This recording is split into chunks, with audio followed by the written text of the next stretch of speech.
They said he looked suspicious. They said the hoodie made them feel unsafe. They said a black man standing quietly in his own driveway had to be doing something wrong. All he did was change his Wi-Fi password. But in a world where fear speaks louder than facts, one simple act can turn into an accusation. One quiet afternoon can turn into sirens, flashing lights, and a neighborhood staring down the wrong target. Jordan Ellis wasn't a threat. He wasn't a hacker. He wasn't even angry. He was just a man trying to live his life in a hoodie in peace. But when fear called 911, they unleashed a story they could never control, because Jordan wasn't just another face to forget. Behind that black hoodie was something far more dangerous to their comfortable assumptions: dignity, strength, and a truth that would not be silenced. Today, you'll hear the black story they tried to erase and the quiet power that refused to bow. Before we dive into this story, let us know where you're watching from. We'd love to hear your thoughts. Willowbrook, Missouri was the kind of town where nothing ever changed. Brick houses lined up in perfect rows, flags fluttered neatly on porches, and every Saturday morning smelled like fresh mown grass. It was the kind of place that prided itself on being quiet, safe, predictable. Unless you didn't fit the picture, Jordan Ellis pulled his hoodie tighter around his face as he stepped out onto his driveway that afternoon.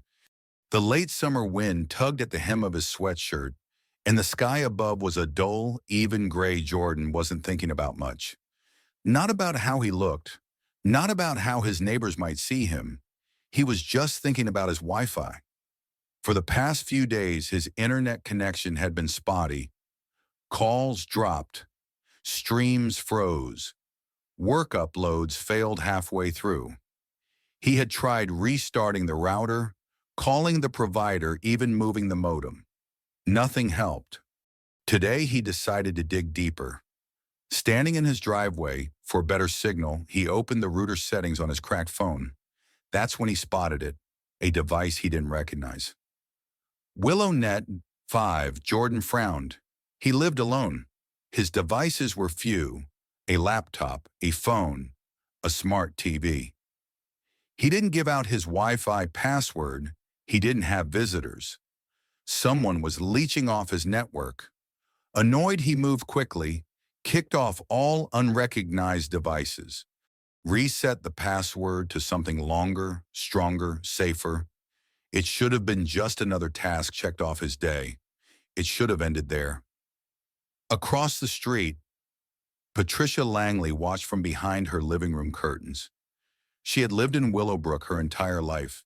She knew everyone's business, or thought she did. Patricia didn't like Jordan Ellis. She didn't have a real reason. He was polite enough. Paid his taxes, waved when waved to, but he wore that black hoodie, and he never tried to fit in. To Patricia, that was enough. She narrowed her eyes, watching Jordan's fingers dance across his phone screen, typing, pausing, looking around. Suspicious, she thought. Maybe he's hacking someone. Maybe he's scoping the neighborhood. Maybe he's planning something worse. Her heart picked up speed. She reached for her phone without thinking. 911, what's your emergency? The dispatcher answered after 2 rings. Patricia kept her voice low, urgent. Here's a man across the street, acting suspicious. What is he doing exactly, ma'am? He's standing there on his phone, looking around. It doesn't feel right. The dispatcher paused. Typing on a phone wasn't a crime. Standing in your own driveway wasn't a crime. But the dispatcher understood the unspoken urgency. Understood the code buried between Patricia's words. A black man, a hoodie suspicion. We'll send a unit to check it out, the dispatcher said. Patricia ended the call with a tight breath, convinced she had done the right thing. Across the street, Jordan tapped save on his settings and smiled to himself. Finally, his internet should be working properly. He slipped his phone into his hoodie pocket and turned to walk back inside. He never made it. The hum of engines caught his ear first. 2 police cruisers rolled slowly down Willow Lane, tires crunching against the asphalt, lights flashing low. No sirens. just enough to announce their presence. Jordan stopped, hands visible, body still, heart pounding low and slow in his chest. He knew before the officers even stepped out, before their boots hit the pavement, before their hands rested lightly on their belts. He knew he wasn't surprised. Just tired Officer John Mercado was first to approach, tall, square-jawed, his face unreadable behind mirrored sunglasses. His partner, Officer Leah Spence, moved slightly behind him.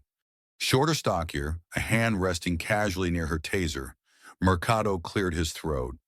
"Sir, we received a call about suspicious activity," he said, voice smooth but edged. Jordan said nothing for a moment. Then quietly he answered, "I'm changing my Wi-Fi password." Mercado raised an eyebrow. "In your driveway," Jordan gave a small shrug. "Better signal out here." Spence shifted, exchanging a look with her partner. Across the street, Patricia stood on her porch now. Arms folded, eyes narrowed, the judge and jury in a neat blue blouse. Jordan followed their gaze but said nothing.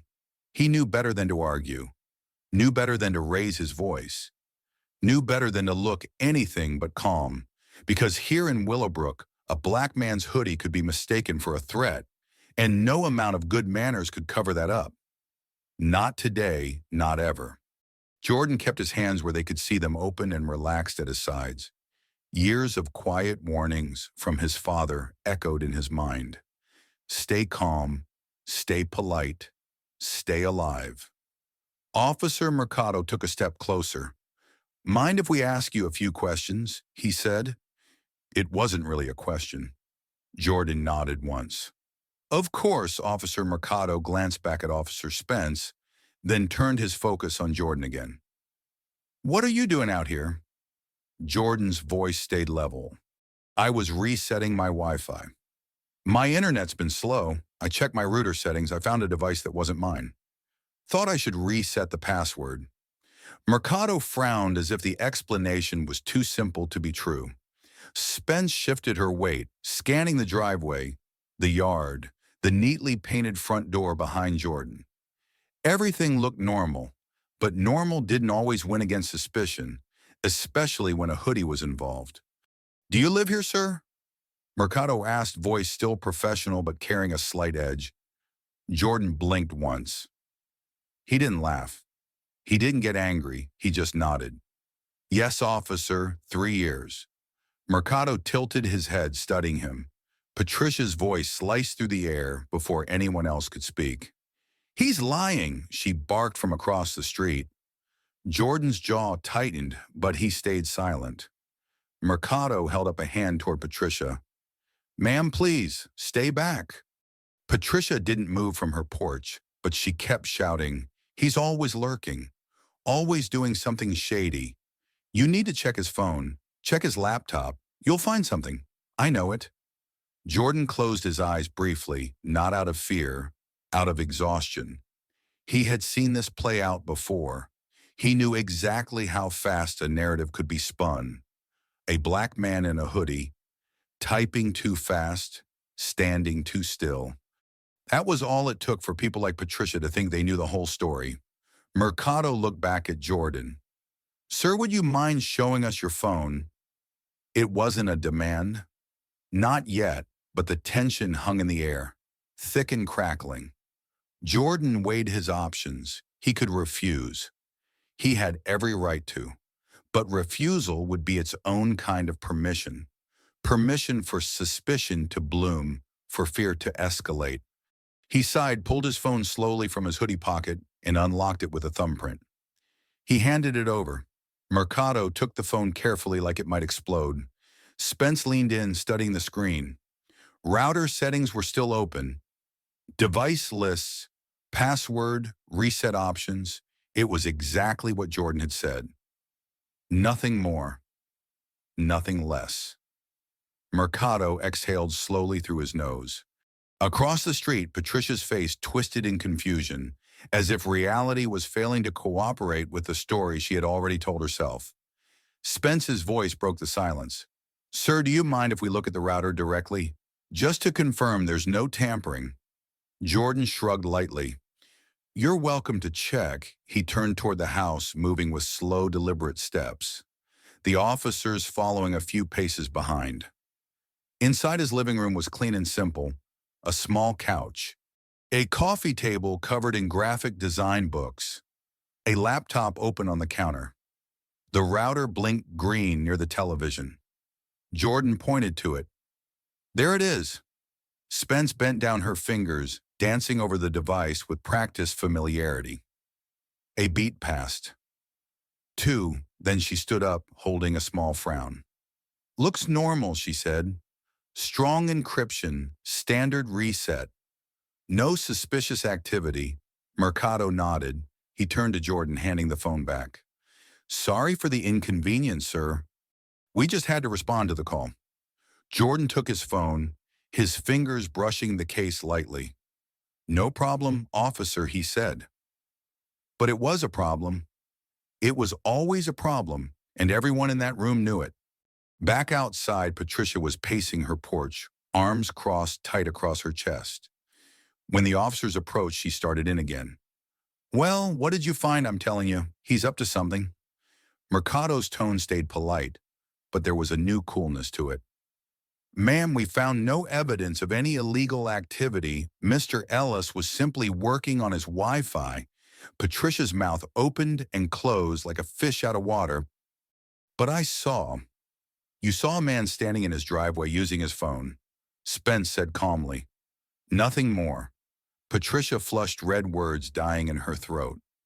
Neighbors peered from behind curtains and around fences, watching the scene unfold. Jordan stood in his doorway, hoodie still up, hands in his pockets, posture relaxed but unbreakably steady. Mercado gave a small nod toward him, almost respectful now. Have a good evening, sir. Jordan inclined his head slightly. You too, officers. And with that they left. The squad cars rolled away down Willow Lane, lights dimming in the fading light. The street fell back into silence, but nothing was really the same. Not for Jordan, not for Patricia, not for anyone watching. Jordan stood in the doorway for a long moment after the squad cars disappeared around the corner. The street returned to its artificial peace lawns, trimmed porch lights flickering on sprinklers, hissing gently against flower beds. But something had shifted. Even from across the street, Jordan could feel it. Curtains twitched, eyes peeked out, whispers buzzed barely concealed. Not bold accusations anymore, just the quiet, uneasy hum of a neighborhood, realizing they might have been wrong. Realizing the hoodie hadn't been the threat, Jordan exhaled slowly, stepping back inside, closing the door behind him with a soft click. He leaned against it for a moment, letting the stillness of his house wrap around him like armor. This wasn't new. This wasn't the first time, and it wouldn't be the last. He knew that, but knowing didn't make it hurt any less. Jordan shrugged off his hoodie, tossing it onto the worn arm of his couch. Without the fabric shielding him, he somehow felt more exposed, not less. He crossed the living room, fingers brushing the spines of books lined neatly along his shelves. Histories, biographies, graphic design manuals, stories. Stories of people who had fought harder battles than this. Stories of those who had been labeled dangerous, criminal, invisible, simply for existing. Jordan smiled bitterly. Add one more story to the pile, he thought. One more ordinary day turned into a cautionary tale. In the kitchen, he brewed a pot of coffee, the rich aroma filling the small space. He sat at the counter, staring at the blank screen of his laptop, not ready to go back to work just yet. Instead, he opened a blank document and typed 2 words, "Today happened." He stared at them for a long time. Maybe he would write it all down. Maybe he wouldn't. Maybe the story didn't need to be shouted. Maybe surviving it, carrying it quietly, proudly was enough. The world didn't always reward loud victories. Sometimes it was the quiet endurance that mattered more. Across Willow Lane, Patricia Langley sat rigid on her floral couch, a cold cup of tea forgotten in her hand. Her mind replayed the scene over and over, the police finding nothing. The polite way Jordan had answered every question, The way Officer Mercado's eyes had cooled when he spoke to her. For the first time, doubt crept into Patricia's chest like smoke under a door. Had she been wrong? Had she let fear, ugly, silent fear, shape her into something she didn't want to be? She pushed the thought away quickly, defensively. No, she told herself. Better safe than sorry. But deep down, where honesty couldn't be ignored, Patricia knew she hadn't protected her neighborhood today. She had exposed it. She had exposed herself. That night, as darkness settled fully over Willowbrook, Jordan stood at his bedroom window, looking out across the quiet street. The moon hung heavy in the sky, casting long silver shadows across the manicured lawns and trimmed hedges. He could see the flicker of television sets behind curtained windows, hear the distant bark of a restless dog, smell the faint trace of someone grilling late into the night. Life went on. It always did. Jordan wasn't bitter. He wasn't angry. But he was awake, awake to the reality that no matter how quiet he stayed, how polite he acted, how perfectly he played the part, some people would always see the hoodie first and decide the story for him before he even had a chance to speak. But tonight that story didn't win. Tonight he had stood steady, had answered with dignity, had kept his peace when it would have been so easy, so justified to raise his voice. And tomorrow he would do it all again. Not because he had to prove anything. Not because he owed this neighborhood or Patricia Langley or anyone else an explanation, but because being seen wasn't his goal.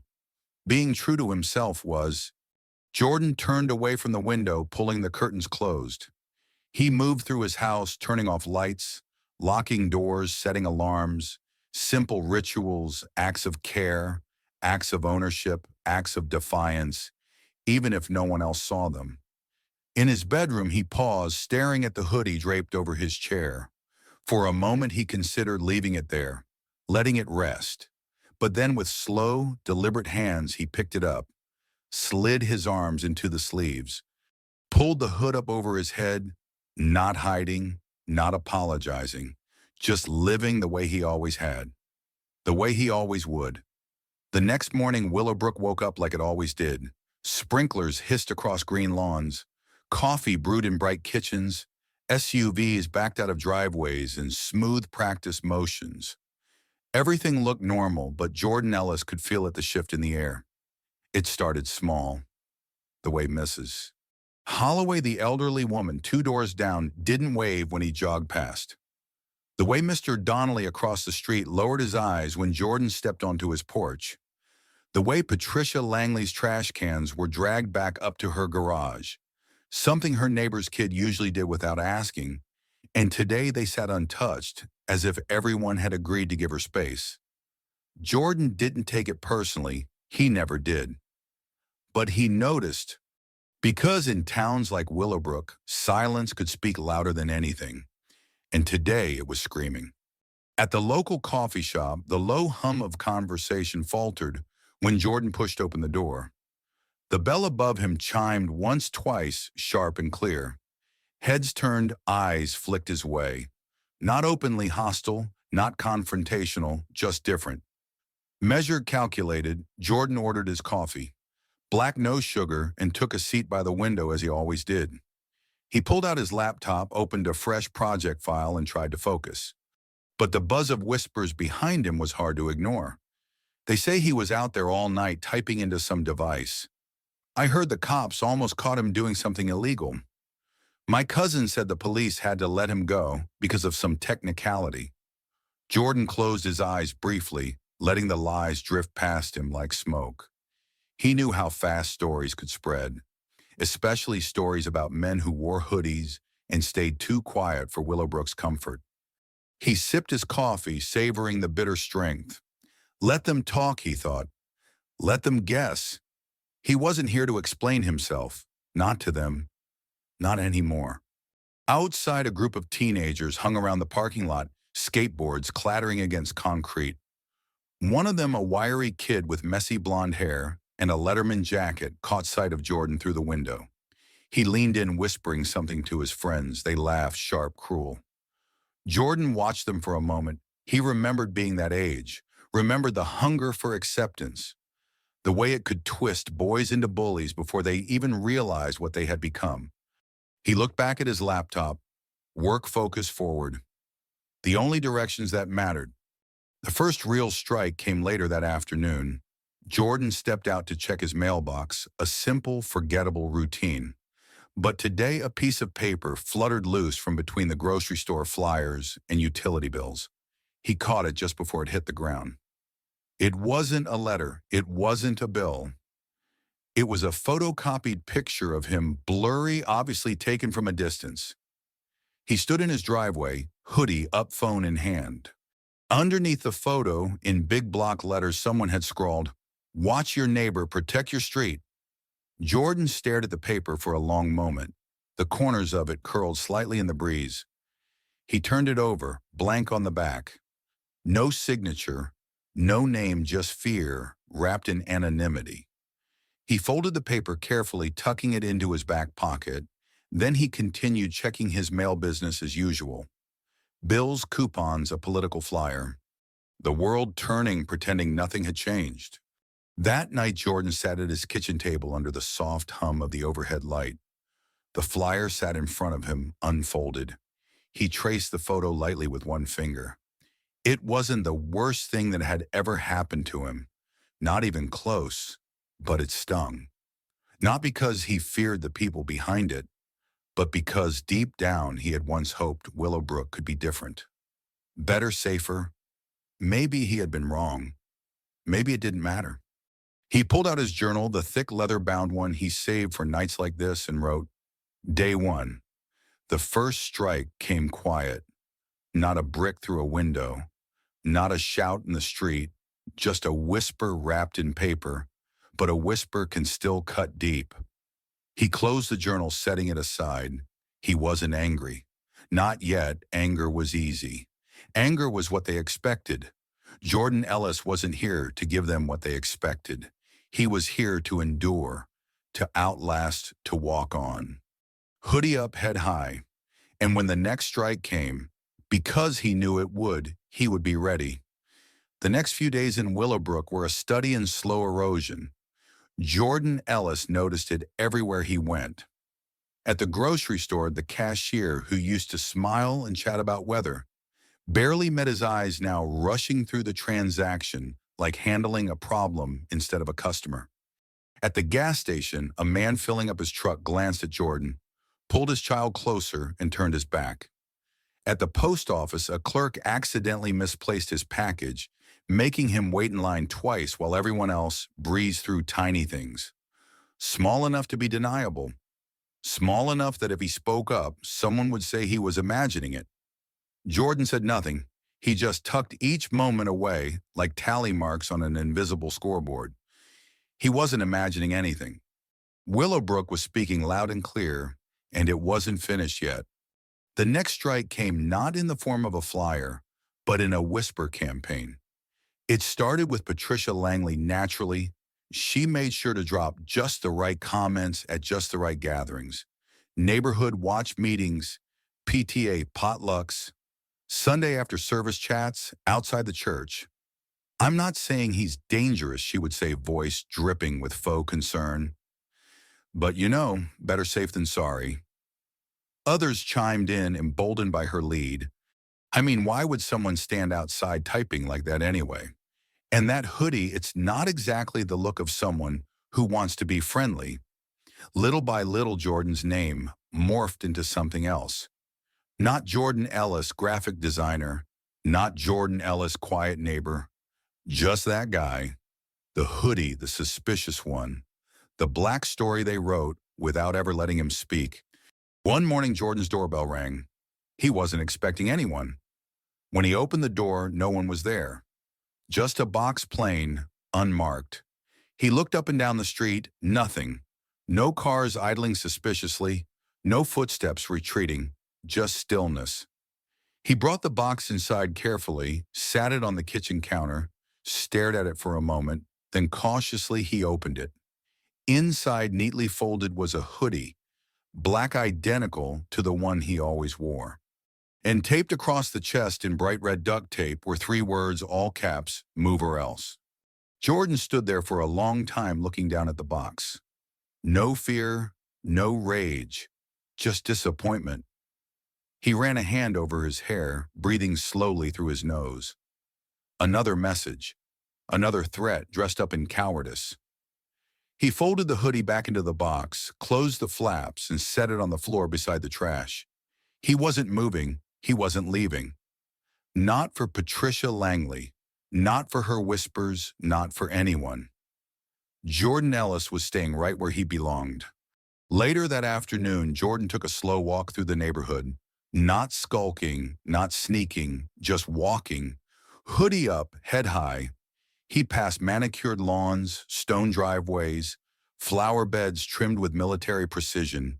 He passed neighbors watering their gardens, kids riding bikes, dogs barking lazily behind fences. Some people looked up at him, most looked away, but Jordan kept walking, each step a quiet act of rebellion, each breath a refusal to shrink. At the corner, he stopped near the little community bulletin board outside the park. Someone had pinned up a flyer, "Neighborhood Watch Meeting, discussing safety issues in Willowbrook." Jordan chuckled under his breath. He knew exactly what that meant, exactly who it was about. He considered tearing it down just for a moment. But then he smiled slightly and walked on. Let them meet, let them talk. He wasn't going anywhere. And if they wanted to keep writing a story about the black hoodie that didn't match the man underneath, that was their burden to carry, not his. That night back in his kitchen, Jordan poured himself a glass of water and sat at the table. The box still sat near the trash. He reached for his journal and wrote, Day 4. They tried louder whispers today. Packages instead of words. Threats instead of glances. Still standing. Still walking. Still here. He closed the journal softly outside his window. Willowbrook settled into another too quiet night. The crickets sang. The sprinklers hissed. The same stars burned cold and steady above. Nothing looked different. But everything had changed, and Jordan Ellis, the man in the black hoodie, wasn't going to let them forget it. Not tomorrow, not ever. The next week brought more whispers, more glances, more little slaps of disrespect dressed up as polite distance. Jordan Ellis endured it all with a silent kind of dignity. He still walked to the corner store, still jogged past Patricia Langley's house in the mornings, still mowed his lawn on Saturdays, waving, always waving, even when fewer and fewer people waved back. But inside, he could feel the tension winding tighter with every passing day. He knew it wouldn't stop here. He knew bullies didn't back down just because their first strike failed. They escalated, and he was right. It started with the graffiti. One morning, Jordan woke up early, sipping his coffee as the first light bled over the rooftops. He opened his front door to grab the newspaper, a small ritual he loved for its quietness, and froze. Across his driveway, sprayed in big uneven letters, were the words, "Get out, hoodie boy." Black paint, still fresh, still dripping. Jordan stood there for a long moment, the cold air brushing against his bare arms.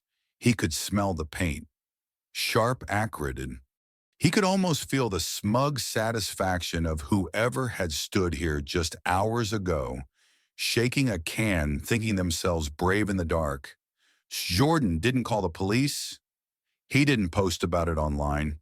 He simply walked back inside, found a bucket, a stiff brush, and a bottle of industrial cleaner, and he scrubbed in the early morning light. Hoodie off sleeves, rolled up hands, blistering against the concrete. Jordan Ellis scrubbed his driveway clean. By the time the sun was fully up and the neighborhood buzzed awake, the words were gone. Only Jordan knew they had ever been there, him and whoever had painted them, and that was enough. By midweek, the gossip had taken a sharper edge. Jordan caught bits of it in line at the grocery store, whispered by women with pearl earrings and too bright smiles. I heard he was arrested once. Something about hacking. My neighbor swears she saw him creeping around backyards. They say he's planning something, lies stacked on lies, like bricks in a wall they were building to box him in. Jordan didn't respond. He didn't correct them. He just lived. Because that's what scared them most, not the hoodie, not the skin. The simple fact that he would not be broken. The next blow came harder. On Friday evening, after a long day of work, Jordan found his mailbox smashed to the ground, splintered wood, bent metal, a crude, sloppy mess, the kind of destruction that teenagers might cause in some towns, just bored, angry energy looking for an outlet. But Jordan knew better. This wasn't random. This was a message, another one. The box with the hoodie hadn't made him leave. The graffiti hadn't made him leave. Now they wanted to make it physical, wanted to make it ugly. Jordan stood there a long time staring at the broken post. The neighbors peeked from behind curtains, watched from their driveways, but no one said a word. No one offered help. No one offered apology. No one offered anything. And that silence that was louder than the crash of the mailbox hitting concrete. That night, Jordan drove into town and bought a new mailbox, sturdy steel reinforced post. The kind that would take real effort to break. He installed it himself under the harsh glow of his porch, light hammering bolts into the earth with steady, measured strikes. When he finished, he stood back and admired his work. It wasn't just a mailbox, it was a statement. Still here, still standing, still not running. Later in the quiet of his house, Jordan opened his journal again. He wrote, Day 9. They broke the mailbox today, tore it out of the ground like it would tear me out too. But I am not wood, I am not nails, I am not something they can pull up and throw away. I am roots, I am stone. Still here. He closed the journal and leaned back in his chair, the old wood creaking softly beneath him. Outside, Willowbrook slept, dreaming dreams of safety and sameness and silent compliance. But Jordan Ellis wasn't sleeping. He was awake, and waiting. Because he knew something they hadn't figured out yet. The first strike wasn't the end. It was just the beginning. Saturday morning broke cold and bright over Willowbrook, Jordan. Ellis laced up his running shoes, pulled his hoodie over his head, and stepped out into the crisp air. It was supposed to be just another run, a simple path around the neighborhood, a loop through the small park back home in time for coffee. Normal, ordinary. But nothing about Jordan's life was ordinary anymore. Not since fear had decided he didn't belong. Not since the hoodie had become a symbol of everything they were too scared to understand. The first thing he noticed was the stares. Tight faces peeking over coffee cups on porches. Mothers pulling toddlers a little closer as he jogged past lawnmowers sputtering to a stop, as their owners paused, pretending to adjust something. Really just watching him, Jordan kept his pace steady. Breathe in, breathe out, left foot, right foot. He wouldn't shrink, wouldn't hide. He was just a man running through his own neighborhood, wearing his own clothes, living his own life. But the whispers were louder today, and they had sharper teeth. He was halfway through the park loop when he saw them, a group of teenagers gathered near the picnic tables. Same kids from the skate park, same mocking grins. One of them the ringleader, a tall boy in a red baseball cap, pointed as Jordan jogged closer. He said something to his friends. They laughed loud, forced cutting. Jordan kept running, head high. But as he passed the group, he heard it clear, deliberate. Yo, hoodie boy, lose your Wi-Fi again. Another burst of laughter. Jordan's jaw tightened. He didn't break stride, didn't look back, didn't give them the satisfaction. He had bigger battles to fight than the taunts of boys who didn't know better, or maybe boys who did and didn't care. At the end of the trail near the community bulletin board, Jordan slowed to a walk, catching his breath. That's when he saw it. A new flyer pinned right in the center, bold letters, no subtlety this time. Warning, suspicious activity in Willowbrook. Be alert, report, strange behavior. And underneath the words, grainy, blown-up images pulled from what looked like security camera footage, was Jordan in his hoodie, in his driveway, on his own property, typing on his phone, standing too still, looking too.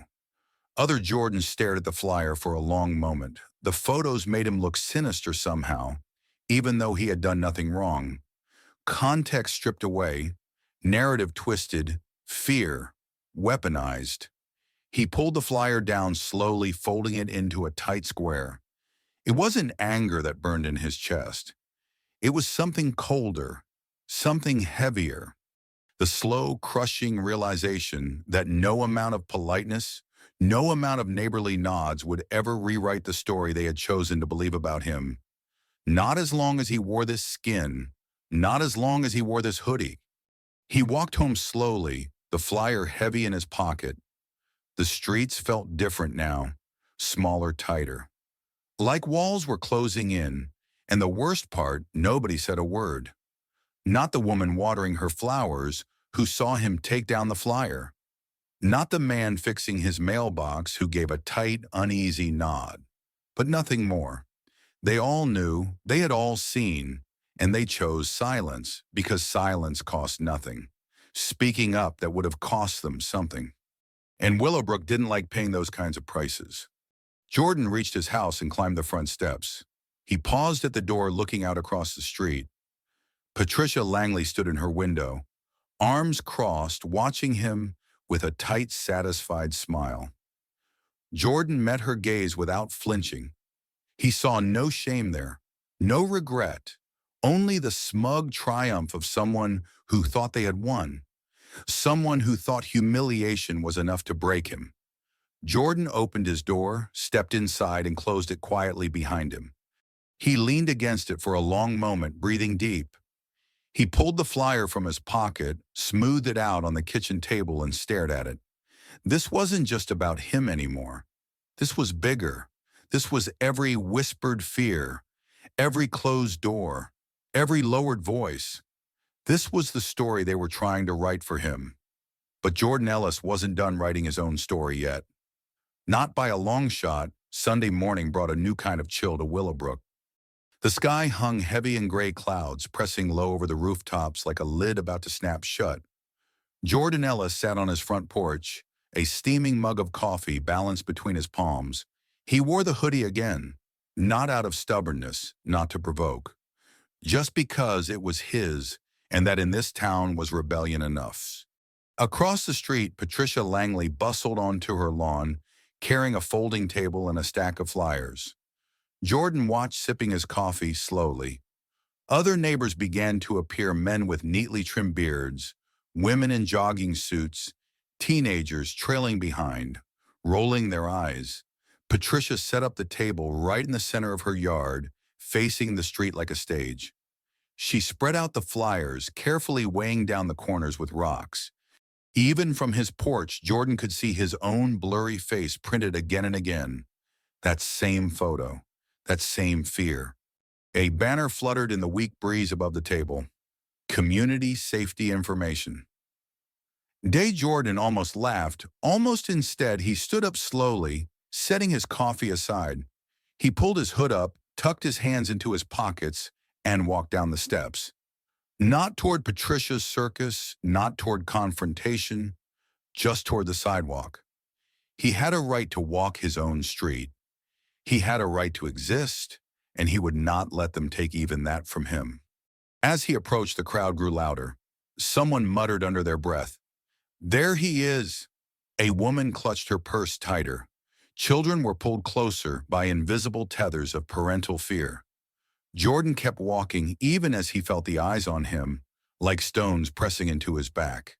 He caught snatches of their words, half whispered, half spat.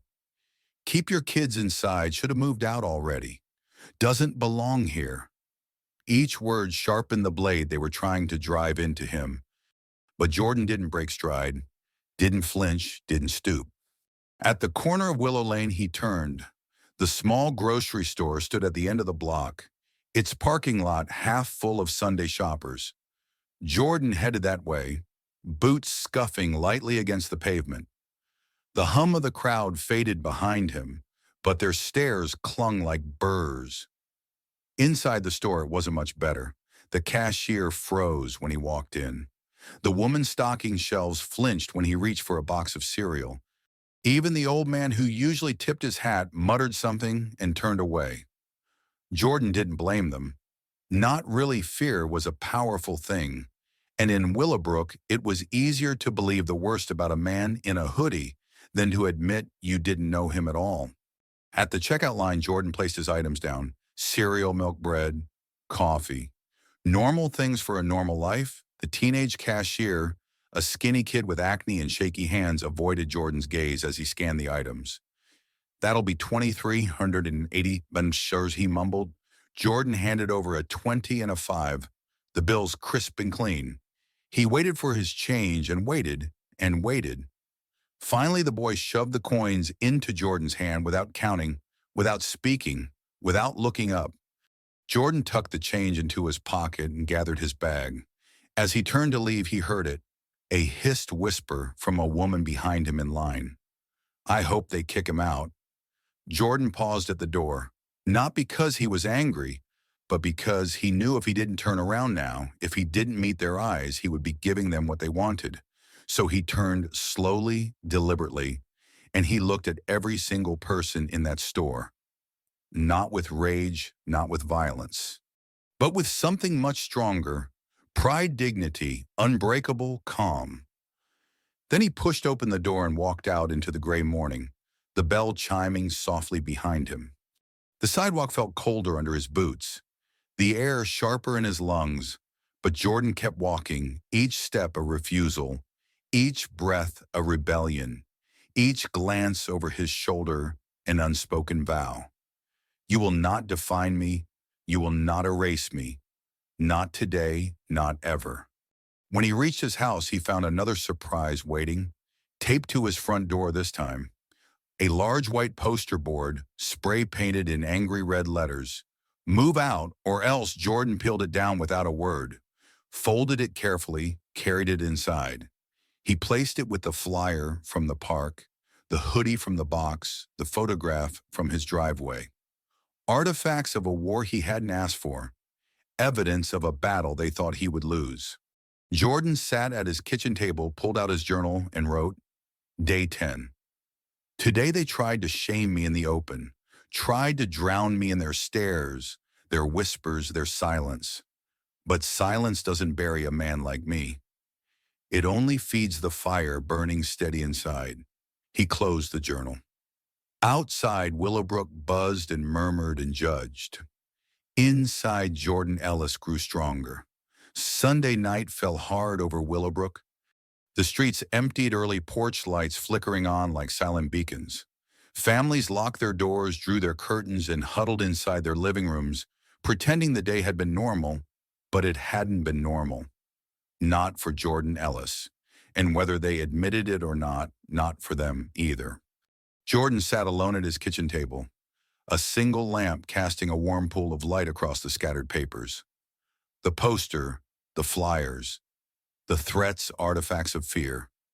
He stacked them carefully, neatly, as if putting chaos in order could make it easier to carry. Outside, the wind howled low and steady, rattling the windows like a warning. Jordan leaned back in his chair, closed his eyes, and breathed deep. He could feel the weight of it pressing against him. The judgment, the isolation, the quiet, crushing humiliation of being treated like a threat in the place he called home. It would have been easy to let it crack him open, to let anger pour through the seams. But Jordan knew better. He had been taught better by a father who had seen too many battles lost, not because the other side was stronger, but because anger made good men forget themselves. Stay steady, his father had said. Stay strong, but stay smart. Let them make the noise. You stay the stone. The next morning, Jordan woke before dawn. The sky outside was a dull bruise of color, heavy with the promise of rain. He pulled on his hoodie, laced up his boots, and stepped outside. The street was deserted. Perfect. Jordan walked slowly to the community park, the place where the flyers had first appeared, the place where fear had been stapled to bulletin boards like lost dog posters. He carried a stack of papers under his arm. When he reached the bulletin board, he pinned the first sheet dead center, then another and another covering every inch, replacing every whisper of fear with something new. When he stepped back, the board was filled with one simple message repeated over and over. I live here too, big black letters, plain white paper. No anger, no accusations, just the truth. Undeniable, unapologetic, unmovable. Jordan stood there for a moment, hands in his pockets, watching the paper flutter in the breeze. He wondered how long it would take before someone tore them down. Maybe minutes, maybe hours. But it didn't matter. He had said what needed to be said. And sometimes that was enough. As he turned to leave, he noticed her Patricia Langley standing on her porch across the street, coffee mug in hand. Watching, judging, waiting. Jordan met her gaze calmly. No challenge, no apology, just truth. She stiffened slightly as if realizing, maybe for the first time, that Jordan wasn't going anywhere, that the story she had tried to write for him was not the one he would live. Jordan gave a small, almost imperceptible nod, not of respect, not of peace, but of acknowledgement. You tried, you failed, I'm still here. Then he turned and walked away, hoodie flapping lightly behind him like a flag. The rest of the day moved slowly. Neighbors still stared, children still whispered, cars still slowed when they passed his house. But something had shifted. Jordan felt it in the way people fidgeted under his gaze, felt it in the way they struggled to meet his eyes. They were starting to understand, maybe not the full weight of what they had done, maybe not the years and centuries that lay behind this one moment, but enough to feel a prickle of shame, enough to know somewhere deep inside that they had been wrong. That night, Jordan sat on his porch again.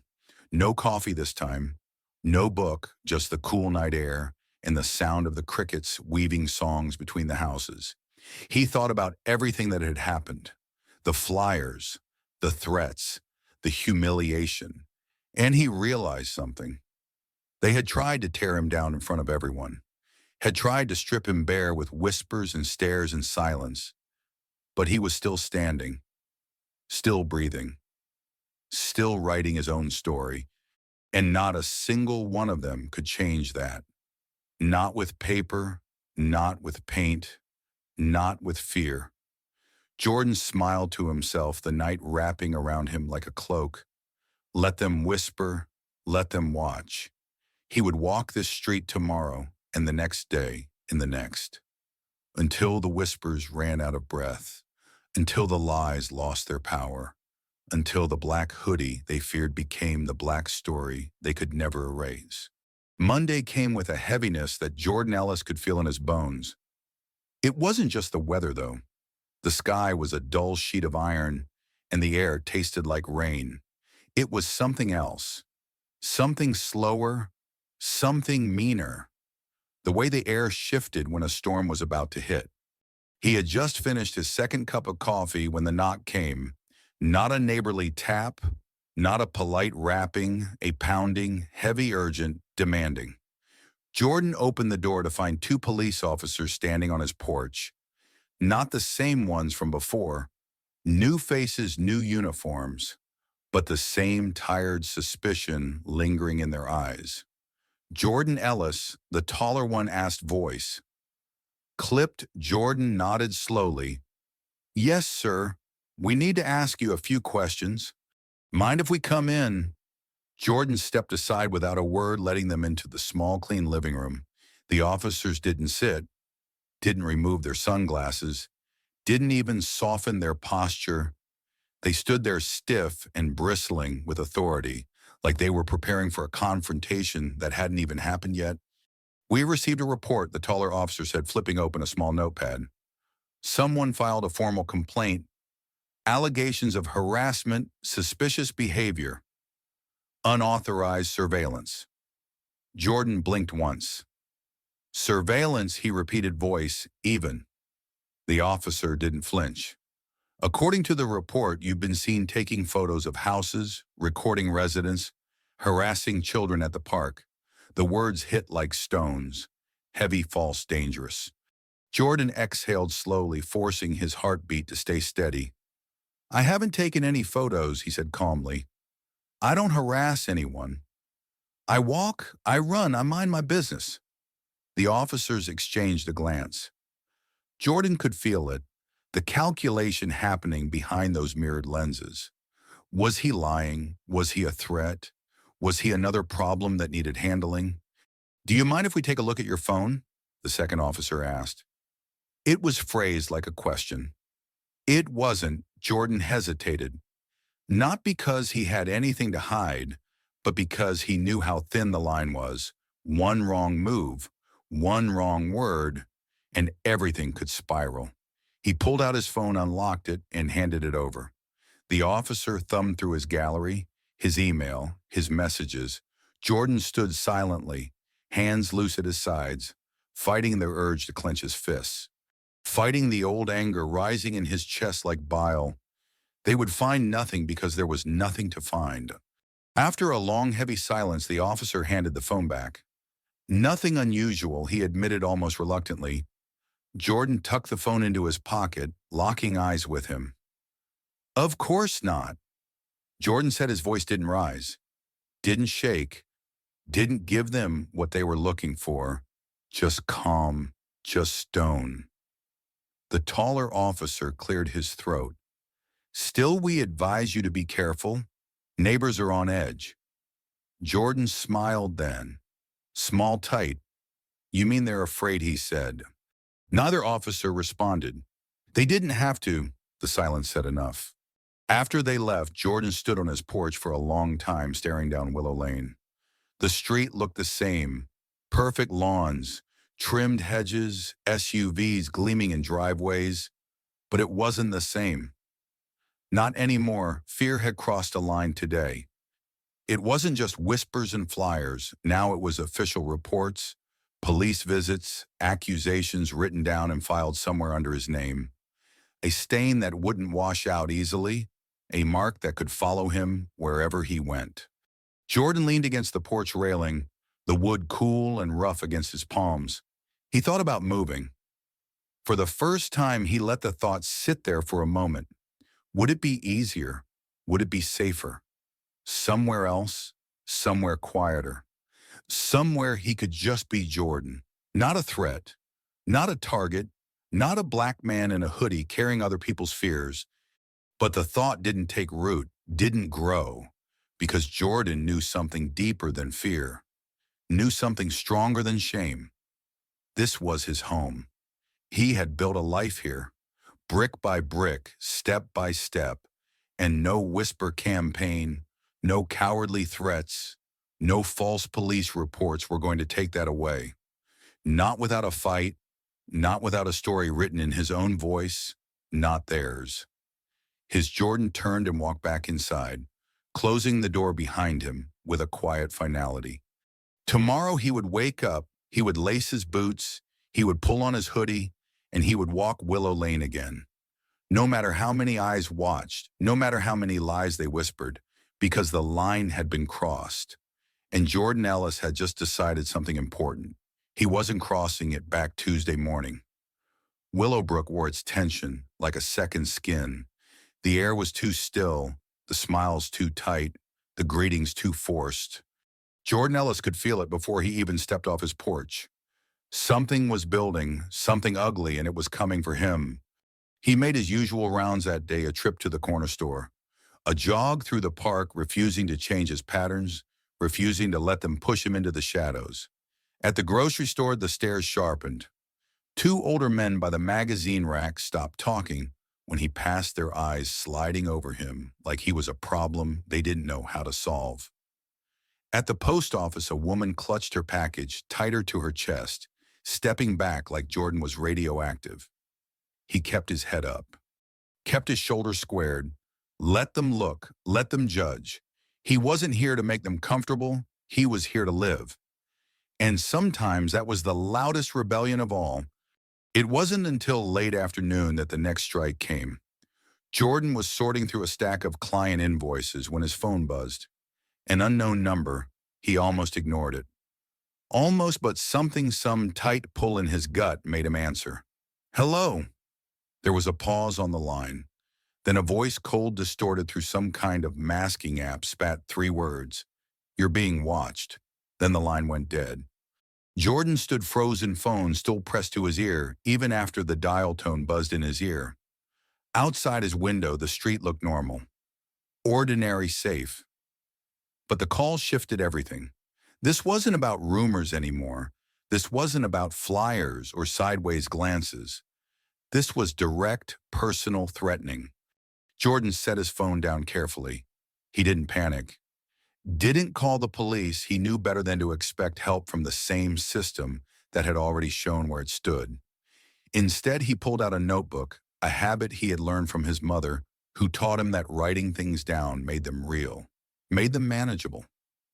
He jotted down the time of the call, the number, the words, evidence. In case it got worse, because he knew now it would get worse. That night, as Jordan sat by the window watching the empty street, headlights flared at the corner. A car he didn't recognize rolled slowly past his house, once, twice, three times. Windows tinted too dark to see inside. Music thudding low from the speakers. A performance of intimidation. Jordan didn't move from his chair, didn't flinch. He watched the car disappear into the night and made another note in his book. This was the price of not bending. This was the tax you paid for refusing to leave quietly, and Jordan was ready to pay it. The next morning brought a new kind of attack. When Jordan opened his email, he found dozens of new messages, anonymous, hateful, laced with threats. You'll never be welcome here. Better leave before it's too late.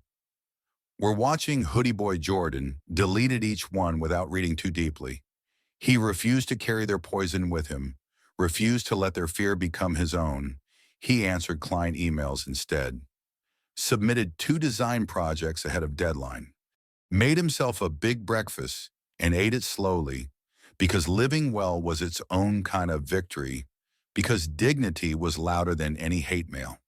Still, he couldn't ignore the rising current of threat pulling at the edges of his life. At noon, when he stepped onto his porch, he found another gift waiting, a rock heavy and jagged, sitting in the middle of his welcome mat. Taped to it was a note. Sloppy handwriting, red ink, last chance, leave. Jordan picked up the rock, weighing it in his hand. It was rough against his palm, solid and real. Like the fear they wanted him to feel, he set it down gently on the porch rail. Then he went inside, and he made himself a cup of coffee, and he sat at his table and he wrote, Day 11, they have crossed the line. Threats on paper, threats on phones, threats on my doorstep. But I am still breathing, still standing, still here. Outside, Willowbrook buzzed with the quiet hum of suburban life. Children laughed in backyard, sprinklers spun lazy circles over lawns, dogs barked at passing cars. The world moved on, pretending nothing was wrong. But Jordan knew better. The line had been crossed and there was no going back now. Not for them, not for him. The only way forward was through. And Jordan Ellis, hoodie, up head high, was ready. Jordan Ellis didn't sleep much that night. The house felt smaller somehow, like the walls were pressing in around him. Every creak of the floorboards, every groan of the pipes, every gust of wind against the windows, he heard it all.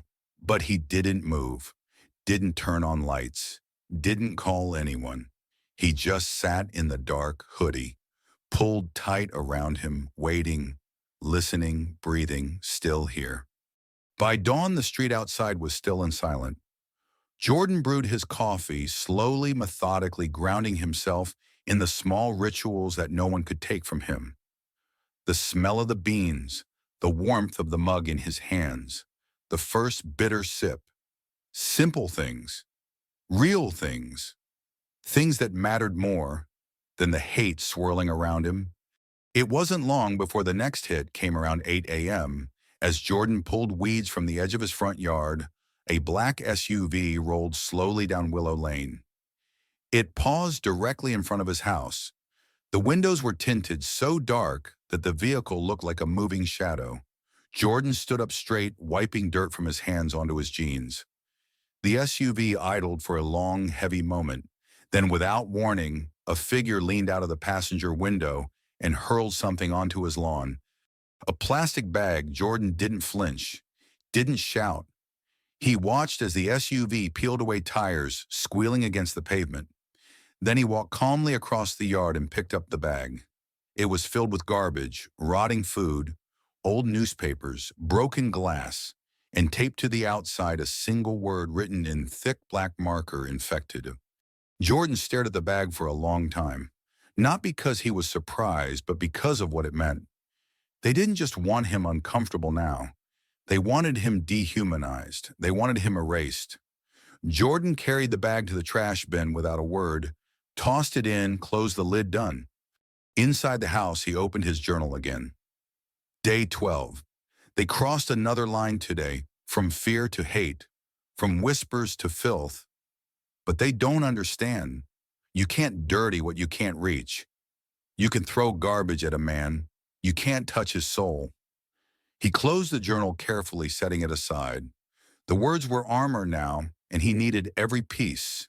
That afternoon, Jordan sat on his porch, the repaired mailbox gleaming at the end of his driveway. The sun was high and harsh, baking the pavement. The neighborhood was too quiet, like the air itself was holding its breath. Then it happened. From 2 houses down, a teenage boy on a skateboard rolled past. As he neared Jordan's house, he slowed, balancing carefully on his board. In his hand was a can of spray paint. Jordan watched him approach, heart, steady breath, slow. The boy hesitated, glancing at Jordan under the brim of his cap. Then, without a word, he tossed the can onto Jordan's lawn and pushed off down the street, kicking faster, disappearing around the corner. Jordan stood up, crossed the yard, and picked up the can. Bright red, still rattling slightly inside. He turned it over in his hand, a message without words this time. Do it yourself, the boy's actions had said. Mark yourself. Claim your place or leave. Jordan set the can on the porch rail next to the Rock A collection. Now tokens of their fear, evidence of their weakness, and he knew that it wasn't going to stop unless he made it stop, unless he changed the story, unless he made it clear he wasn't the problem here. Fear was, ignorance was, cowardice was, and Jordan Ellis, black man, hoodie up, back straight, was done carrying the weight of their lies. That night, under the cover of stars, Jordan pulled the hoodie tighter around him and walked back to the community park. The bulletin board still stood there, battered but upright. He brought his own materials this time: a hammer, a stack of thick, heavy posters, a roll of tape. He worked methodically, covering every inch of the board, replacing every whispered lie with bold, undeniable truth. Each poster read, "Hoodies are not threats. Black lives belong in Willowbrook. We will not be erased," big letters, plain ink, loud and clear. He finished just as the first hint of dawn colored the sky. He stepped back, admiring his work, a wall of truth where fear once lived. A new beginning carved out of silent resistance. Jordan smiled for the first time in days. Not a big smile, not a triumphant grin, just a quiet, steady smile. The kind that said, I'm not going anywhere. Not today, not tomorrow, not ever. The posters didn't last 24 hours. By midday, they were ripped down, shredded paper fluttered across Willowbrook's community park. Like dead leaves, Jordan Ellis knew they wouldn't survive. He hadn't expected them to. That wasn't the point. The point was they had been seen. The message had been read, and for a brief, shining moment, the lies had been drowned out by truth. That evening, Jordan sat on his porch, the same battered hoodie pulled up against the wind. The broken mailbox stood repaired behind him. The welcome mat sat clean beneath his boots. Everything looked the same, but inside something had shifted. The tension wasn't just simmering anymore. It was boiling, and it was about to spill over. He could feel it in the air, taste it on his tongue, and he knew tonight they would come harder. Because when fear doesn't win by whispers, it comes roaring in fists. Just after sunset, the first rock hit the side of the house. Jordan jerked upright, heart hammering once then settling. A second rock followed clattering against the gutter, then shouting boys' voices, high sharp drunk, on adrenaline and ignorance. Get out of here, hoodie boy. We don't want your kind. Go back to where you came from.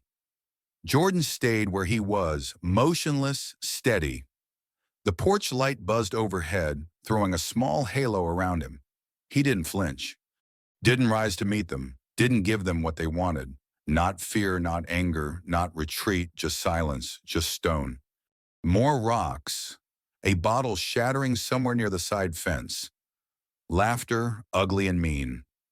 Jordan's hands clenched the arms of his chair tightly, nails digging into the worn wood. He could feel the pressure building behind his eyes, the hot flood of emotion surging up his spine. But he didn't move. He had promised himself they would not drag him down to their level. Not ever, not even tonight. And then headlights, two sets bright and blinding, swinging onto Willow Lane. The boys scattered immediately. Jordan heard their sneakers pounding the pavement, their curses fading into the night. The cars pulled to a stop directly in front of his house. Jordan squinted into the light's hand, shading his face. The first door opened, and a figure stepped out. Jordan's heart jumped into his throat, because he knew that silhouette, knew it in his bones. Broad shoulders, slight limp on the left side, hands tucked casually into the pockets of a heavy black coat. His father, Samuel Ellis. The man he hadn't seen in nearly 6 months, the man Willowbrook had never met but was about to. Samuel crossed the yard slowly, deliberate in every step. The other car door opened and another man emerged, younger, stockier, unknown security. Jordan realized instinctively, back up. Jordan rose from the porch chair, standing tall, the hoodie falling back slightly from his head. Hey, Pop, he said, a voice rough from disuse. Samuel stopped at the bottom of the steps, face unreadable in the porch light. You all right, son? He asked quietly. Jordan nodded once. Yeah, he said. Nothing I can't handle. Samuel's lips twitched into something between a smile and a grimace. I see that he tilted his head toward the shattered bottle near the fence. Still, he said, voice low, carrying steel beneath the calm. You don't have to handle it alone. Jordan felt something loosen in his chest then, something he hadn't realized he was holding. Something heavy. Samuel turned slightly, surveying the street. Windows snapped shut, curtains twitched. The neighborhood was watching, and Samuel Ellis wanted them to see. He wanted them to know that Jordan Ellis was not alone, that there was power standing on this porch now. Silent, steady. Unyielding, Samuel didn't need to shout, didn't need to threaten. His presence was enough. The weight of a lifetime carved into every scar on his hands, every line on his face. The kind of strength that didn't need permission to be heard. It simply was. Jordan didn't speak. Didn't have to. Samuel clapped a firm hand onto his son's shoulder, squeezing once. A small gesture, but it lit something inside Jordan that no rock, no threat, no whisper could extinguish. They stood there together, two black men framed in porch light, refusing to shrink, refusing to apologize for existing. And across Willowbrook, behind closed doors and shuttered windows, the cowards felt it. They felt the shift. They felt the warning. The shadow had woken. And it was watching. The next morning, Willowbrook felt different. The usual lazy hum of suburban life was brittle now, like a wire stretched too tight, ready to snap. Neighbors who once whispered behind curtains now hurried inside at the sight of Jordan and his father standing together on the porch. The message had been sent. Loud, clear, undeniable.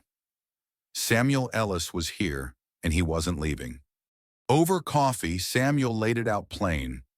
You can't fight smoke with your hands, son, he said, stirring his cup slowly.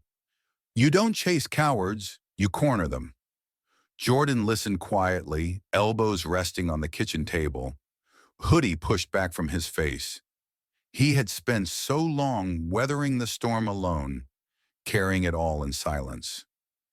It felt strange to share the weight now, but it felt good. Right.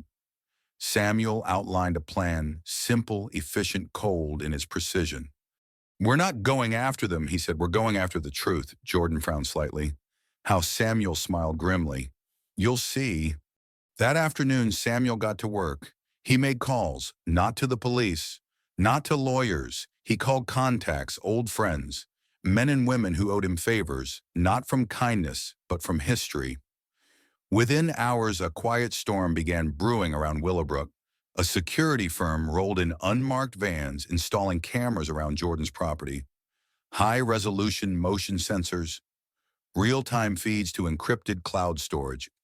Samuel supervised the setup personally, arms crossed over his chest, eyes sharp beneath the brim of his cap. He didn't bark orders, didn't boast. He just watched, and everyone moved faster under his gaze. By sunset, Jordan's home was the safest house on the block. Every corner monitored, every angle covered. And the best part, nobody could complain, not legally, not openly, because Jordan wasn't targeting anyone. He was protecting himself, exactly what Willowbrook claimed to value: safety, security, responsibility. Only now that security was on Jordan's side and they didn't like it, not one bit. The backlash came quickly. At the next HOA meeting, hastily organized and packed to the walls, Patricia Langley stood up, voice trembling with outrage, barely disguised as concern. "This is intimidation," she cried, waving her arms toward the general direction of Jordan's house. Floodlights, cameras, strangers setting up equipment. "It's scaring the children." Murmurs of agreement rippled through the crowd. Samuel stood quietly at the back of the room, arms folded, face unreadable. He let them talk, let them sputter and fume. Then when Patricia finally gasped herself into silence, he stepped forward. Just once, one step. The room froze. Jordan stayed seated, watching, learning Samuel's voice cut through the tension like a blade. "My son," he said, calm, deliberate, "has lived here for 3 years, paid his taxes, mowed his lawn, moved his trash cans like everybody else." He paused, letting the silence settle. "And not once did any of you have a problem with him until fear gave you permission to." He looked around the room, slow and steady, making eye contact with everyone who dared meet his gaze. Patricia shifted uncomfortably. Someone near the back coughed. Samuel continued. "You watched as threats were made. You watched as rocks were thrown. You watched as lies were spread." His voice didn't rise. It didn't need to, and you said nothing. Another heavy pause. Samuel smiled, then a slow, dangerous thing. "So we said something for you." He pointed toward the back where one of his security men stood quietly, a tablet in hand. Every threat, every act of vandalism, every face. He nodded once, captured. A ripple of panic stirred the room. Mothers pulled their children closer. Fathers straightened in their seats, Patricia's face drained of color. "We're not here to start trouble," Samuel said, voice softer now, but carrying even more weight. "We're here to finish it." He turned, tipping an invisible hat, and walked out without another word, leaving the room buzzing, reeling, drowning in its own shame. Outside, Jordan waited by the truck. When Samuel approached, Jordan raised an eyebrow. "That went well," he said dryly. Samuel chuckled low in his throat. "You don't win fights like this by swinging first, son," he said. "You win by making them swing." And Miss Jordan smiled, the first real smile in days. Not because the battle was over, it wasn't, but because now finally he wasn't standing alone. The shadow had woken, and it was walking right beside him. That night, Willowbrook couldn't sleep. The town that prided itself on stillness, on order, on control, found itself uneasy. Windows stayed dark longer. Doors were double locked. Porch lights flickered in nervous patterns. Because for the first time, the fear didn't belong to Jordan Ellis. It belonged to them. Samuel sat with Jordan on the porch, a heavy silence settling between them like an old familiar coat. The security cameras hummed softly their infrared lenses, cutting invisible lines across the street. "They're rattled," Samuel said quietly. Watching the shadows shift beyond the streetlights, Jordan nodded. "They should be." He sipped his coffee, cold now, forgotten in the tension. Across the road, Patricia Langley's curtains twitched, the edge of her silhouette visible against the glow of a television set. Jordan didn't look away, didn't blink. He wanted her to know he saw her, that he wasn't hiding, not anymore. The next morning brought something unexpected. A knock on the door, not the heavy, angry pounding from before, a softer, uncertain knock. Jordan answered to find Mr. Holloway, the retired school teacher from 3 houses down, standing awkwardly on the steps. The old man clutched a plate of cookies wrapped in crinkled cellophane. His hands trembled slightly. Just wanted to say," Mr. Holloway stammered. Not everyone agrees with what's been happening." He thrust the plate toward Jordan like a shield.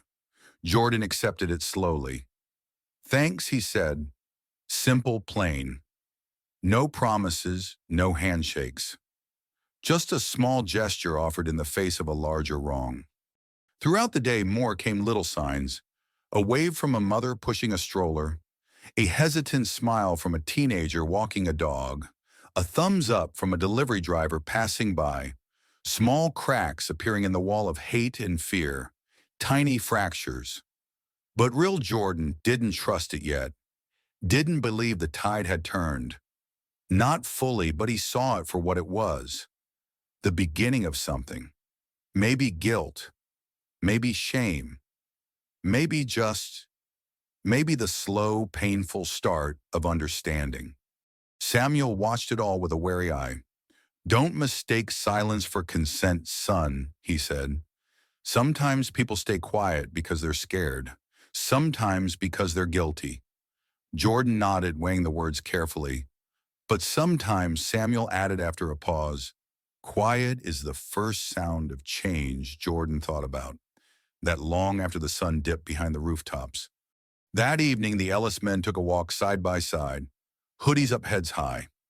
They moved slowly down Willow Lane, past the manicured lawns and picket fences, past the porch swings and garden gnomes. Some neighbors nodded, some looked away, some simply watched, unreadable. Jordan didn't care anymore. He wasn't walking for them. He was walking for himself. For every kid who had been told to lower their hood, for every man who had been followed in a store for no reason, for every woman who had clutched her purse tighter and crossed the street when she shouldn't have had to. He was walking because existence was resistance. And tonight he existed loudly, without apology, without fear. Halfway down the block, they passed the community park.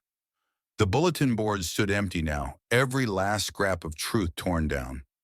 Jordan slowed, considering. Samuel stopped beside him. "You thinking what I'm thinking?" Samuel said, one eyebrow raised. Jordan smiled slightly. "Yeah." He pulled a marker from his hoodie pocket, black, thick-tip, permanent, and in bold letters across the empty wood he wrote, "Still here," just 2 words. Nothing else. No anger, no explanations. Just fact, undeniable, unbreakable. They stood there for a long moment, the simple message soaking into the night air. Then they turned and kept walking, boots striking steady rhythms against the pavement. Behind them, the board stood like a flag planted in enemy territory. No flyers, no photos, no lies, just truth. And truth had a way of outlasting everything else. Back at the house, Jordan leaned against the porch railing, watching the stars blink to life above Willowbrook. Samuel stood beside him, hands tucked into his coat pockets. "You did good, son," he said after a while. Jordan smiled without looking over. "You too, Pop." Another silence stretched between them, this one easier, softer. The kind that spoke of battles fought side by side, of strength, shared, of legacies carried forward. The kind of silence that didn't need filling, because it already said everything that mattered. The night grew deeper, the town quieter. But on that porch under that battered hoodie in the heart of Willowbrook, Jordan Ellis burned brighter than ever, and the shadow that had woken wasn't going back to sleep. Not now, not ever. The first crack came on a Wednesday. The Willowbrook Homeowners Association, the same group that had once looked the other way while rumors festered, issued a formal notice. An emergency meeting, mandatory attendance, agenda, community standards, and recent events. Jordan Ellis didn't need to guess who it was about, but for the first time he wasn't worried. He knew the tide had turned. It wasn't in full swing, yet change never was, but it had started, and there was no stopping it now. The meeting was held in the town's tiny recreation hall. Rows of folding chairs, a coffee station no one touched, a podium too small for all the big egos in the room. Patricia Langley arrived early, flanked by a handful of her loyal followers, the same faces who had whispered and nodded and smirked behind their hands for months. She wore a pressed blue blouse, a tight smile, and an air of brittle confidence. But underneath, Jordan could see it, the crack running through her armor. Fear. Real fear, not of him, of exposure, of consequence. Samuel and Jordan entered together. Conversation stopped mid-sentence. Heads turned, eyes widened. The room shrank around them, thick with tension. Jordan pulled his hood down, his presence alone. Louder than any speech, Samuel's face was carved from stone, unmoved by the stares, the whispers. They took seats near the front where no one could pretend not to see them, where no one could pretend they weren't part of this community, because they were. They always had been. The problem had never been them. It had been the mirror they held up to Willowbrook's face, and tonight that mirror wasn't going anywhere. The meeting began awkwardly. The HOA president, a soft-bellied man named Richard Whitmore, cleared his throat 3 times before finding his voice. "We're here," he said, glancing nervously toward Jordan and Samuel, to address concerns about recent tensions. He shuffled papers, stammered through half-hearted apologies, promised a return to civility. Jordan listened without expression. Samuel leaned back in his chair, arms folded, waiting. Then Patricia stood up, and everything broke wide open. "I think we're forgetting something important," she said, her voice high and brittle. "Safety, decency, tradition." She gestured toward Jordan without looking at him directly. "We've always been a peaceful neighborhood until outsiders started making trouble." A low murmur spread through the room. Some nodded, some shifted uncomfortably, some just stared at the floor. Jordan stayed still. Silent, unmovable. Patricia pressed on. "There's been vandalism, threats, police reports. People are scared." She paused, letting the fear soak into the walls. "Maybe it's time to reconsider who really belongs here." For a moment, the room hung in balance, a seesaw tipping toward cowardice. Jordan felt the familiar sting behind his ribs, the temptation to stand up, to shout, to demand recognition. But before he could move, another voice cut through the tension. Clear, sharp. "No, Patricia," said Mr. Holloway, the retired schoolteacher with the shaky hands. "That's not the problem." All heads snapped toward him. Mr. Holloway stood slowly, gripping the back of his chair for support. "The problem isn't Jordan Ellis," he said. "The problem is us." A hush fell. No coughs, no whispers, just raw, stunned silence. Mr. Holloway's voice wavered, but it carried. "We let fear make fools of us. We let lies fester. We watched a good man be treated like garbage because of the color of his skin and the cut of his clothes." He turned toward Jordan, now eyes shining with something that might have been shame. "And we said nothing." Across the room, shoulders sagged. Eyes dropped. Patricia's mouth opened, then closed. No words came, because there were no words big enough to fix what had been broken. Richard Whitmore cleared his throat again, softer this time. "I think," he said carefully, "it's time we made this right." He fumbled for a piece of paper, reading off prepared language. A formal statement, an apology from the HOA, acknowledgement of the harassment, condemnation of the threats, a commitment to protect every resident equally, Jordan listened without blinking. When they finished, when the room exhaled all at once, like a long-held breath finally released, he stood slow, deliberate. He didn't make a speech, didn't lecture, didn't gloat. He just said 4 words clear enough for everyone to hear. Do better than this. Then he and Samuel turned and walked out, leaving Willowbrook to sit in the mess it had made, leaving the weight of their own choices heavy on their shoulders. The apology didn't fix everything. Jordan Ellis knew that Samuel Ellis knew it too. Words on paper didn't erase months of fear, didn't scrub out the humiliations, didn't magically stitch back the trust that had been ripped apart, but it was a start. And sometimes in places like Willowbrook, a start was more dangerous to hate than any punch thrown, because once the truth cracked open, it was hard to stuff it back inside. By the weekend the fallout had begun, Patricia Langley was the first to feel it. Her friends, the same women who had nodded and gossiped and whispered, began to edge away from her. First at the grocery store, where conversations dried up when she approached. Then at the PTA meeting where no one saved her a seat. Finally at Sunday service where Pastor Michaels preached a sermon so pointed, so direct about kindness and hypocrisy that Patricia couldn't bear to meet anyone's eye. She left early that morning, heels clicking too loudly against the church floor.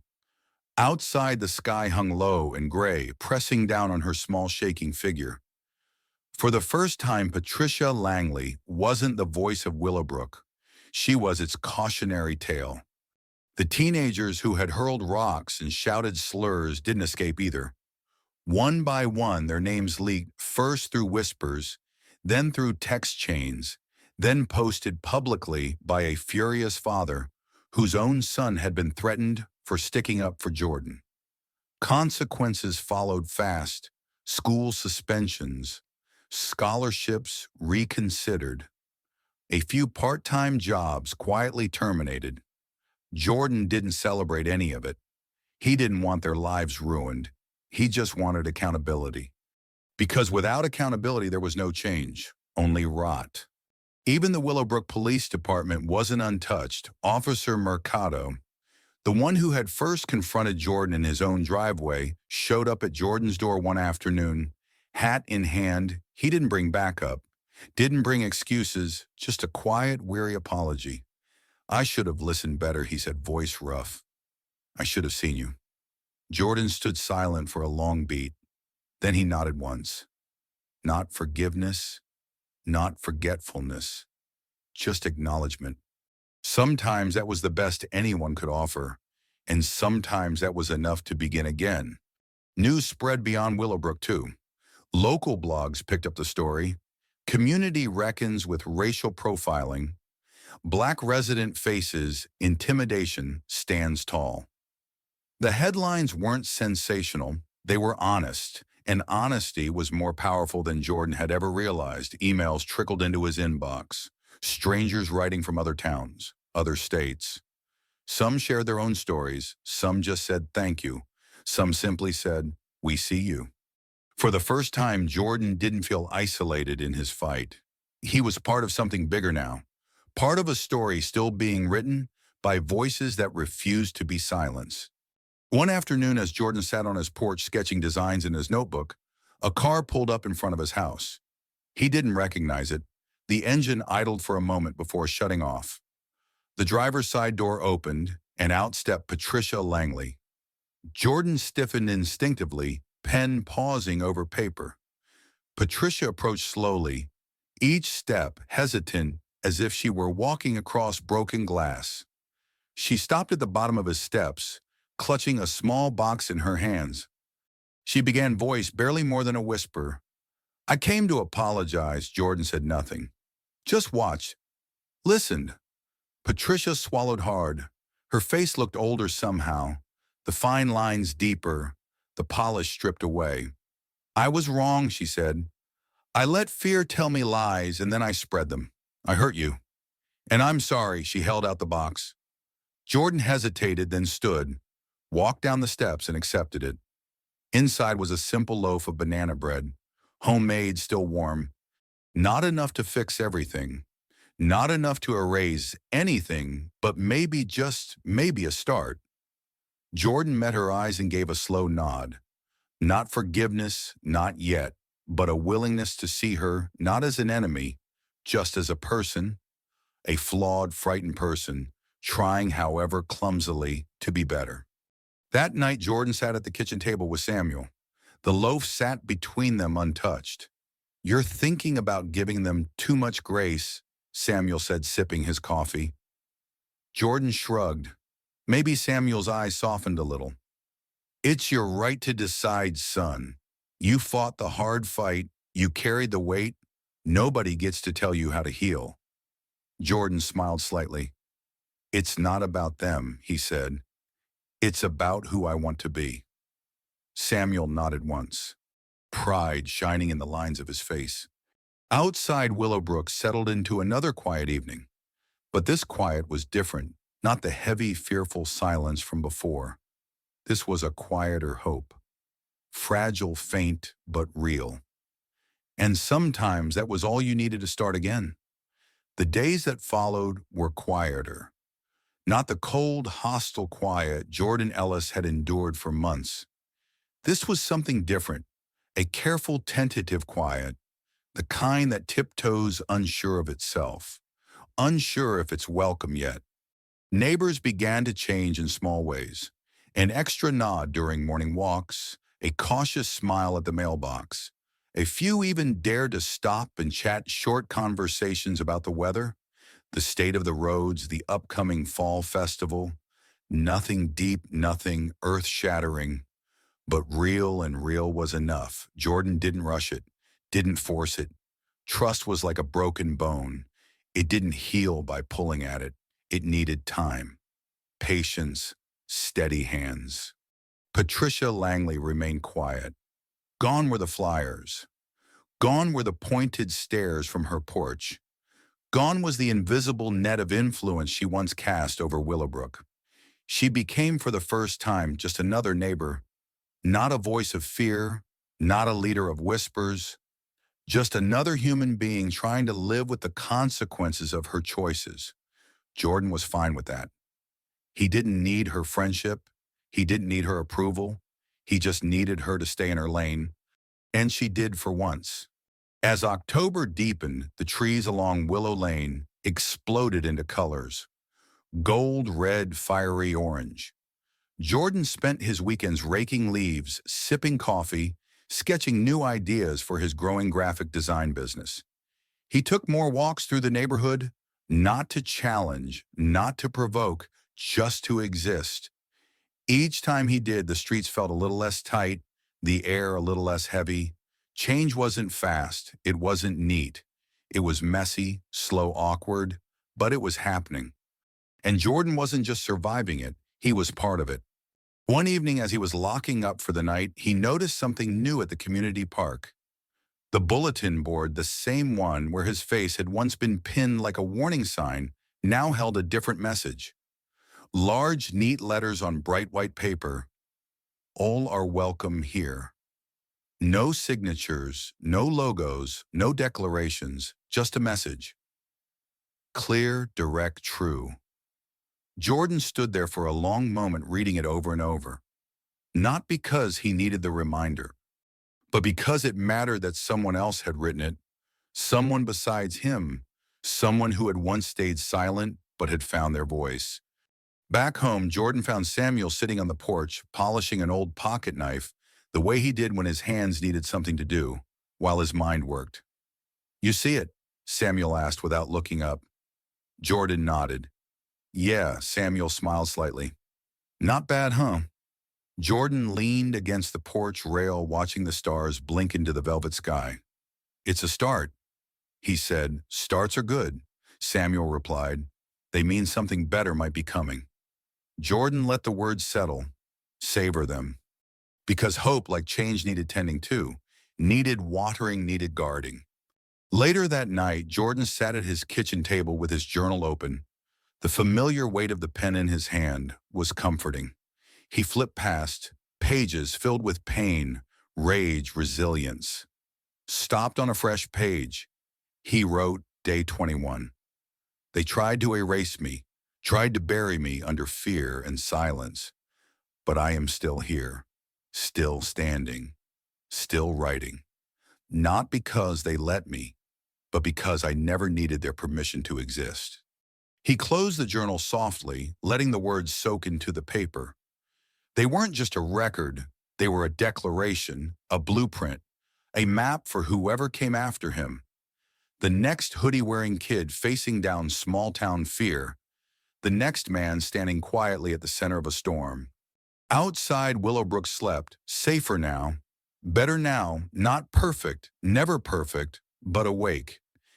And Jordan Ellis, hoodie up head high, walked that thin line between the broken world and the one they were building, not with anger, not with vengeance, but with something stronger, endurance, faith, the unshakable truth that dignity once claimed could never be stolen again.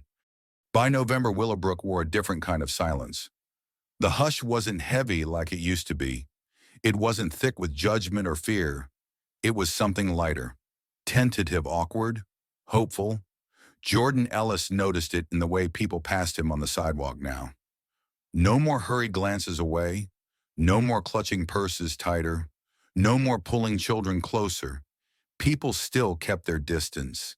Habit doesn't break overnight, but the edges were softer, less razor sharp, less ready to cut. It was in the little things, the mail carrier who lingered for a real conversation about the weather, the cashier at the grocery store who finally smiled, offering a genuine "have a good day." Even Mr. Donnelly, who once crossed the street to avoid Jordan, gave a small nod while raking his leaves. Jordan didn't expect fanfare, didn't want it. He wasn't here to be their redemption story. He was here to live, to walk, to breathe, to claim his space without apology. And little by little, Willowbrook began to make room for him. Maybe not perfectly, maybe not forever, but sometimes a crack in the wall is enough to let the light in. One chilly evening, after finishing a logo project for a client, Jordan grabbed his hoodie and headed for the park. The trees had lost most of their leaves. Their bare arms reached into the darkening sky like questions with no answers. The swing set creaked softly in the breeze. Jordan spotted a kid sitting alone on one of the swings. Hood-up backpack slouched on the ground, sneakers, dragging slow furrows in the dirt. Jordan recognized the posture, recognized the way the boy folded into himself, small and wary. It was the same way he used to sit when the world got too loud. Jordan approached slowly, hands tucked into his hoodie pockets. He didn't speak at first, just sat down on the swing next to the boy, letting the chains creak under his weight. For a few minutes they just sat there, two hooded silhouettes against the dying light. Finally, Jordan said, "Cold night to be sitting out here." The boy shrugged without looking up. Jordan waited. Patience had a rhythm, and tonight it beat slow and steady. The boy finally said, "Feels better than inside." Jordan nodded, understanding more than the kid would ever know. After a while, the boy spoke again, voice low and bitter. "They stare at me like I'm trash." Jordan's chest tightened. He knew that look. He had seen it too many times, suspicion stitched into every glance, fear hiding behind fake smiles. He turned slightly toward the boy. "Yeah," Jordan said simply. "I know that feeling." The boy finally looked at him. Really looked. Jordan smiled a little, tugging at his hoodie. "They think this," he said, "makes us dangerous." The boy huffed, kicking harder at the dirt. "It's just a hoodie," he muttered. Jordan chuckled softly. "I know, but people like simple stories. Makes them feel safe. You wear a hoodie, you're trouble. You wear a suit, you're a citizen. That's how they think." He leaned back, letting the swing rock gently. "But that's not the truth," Jordan added. "And it's not your job to make them comfortable with it." The boy frowned. "So what am I supposed to do?" Jordan thought about that, about everything he had learned the hard way. "You walk," he said finally. "You walk proud. You live proud. You be so good they can't deny you. And when they look at you with fear," he smiled wider, "not cruel, just steady.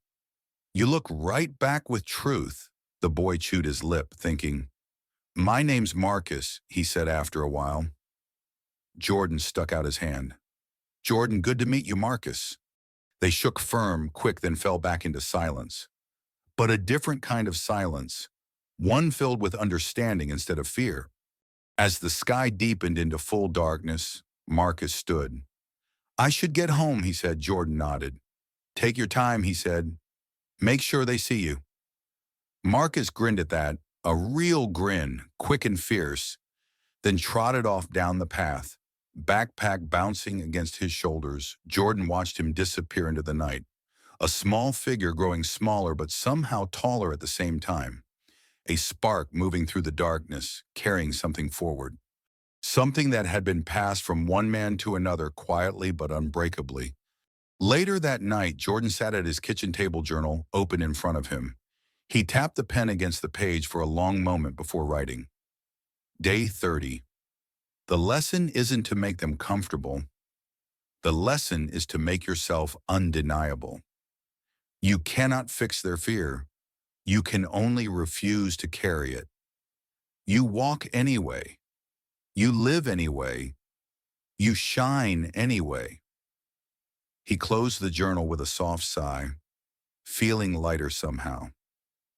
Outside, Willowbrook whispered and shifted and stumbled forward. And Jordan Ellis, hoodie up, heart strong, was right there with it, walking into whatever came next. The days grew shorter.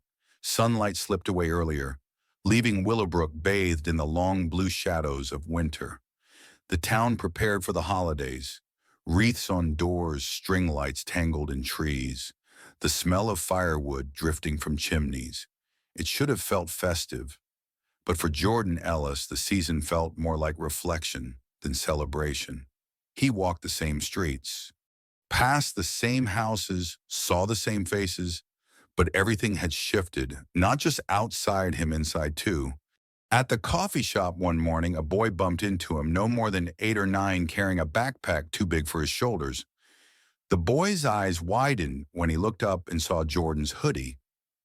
For a split second, Jordan braced himself, expecting fear, hesitation, but the boy just grinned, flashing a gap-toothed smile. "Cool hoodie, mister," he said before racing out the door after his friends.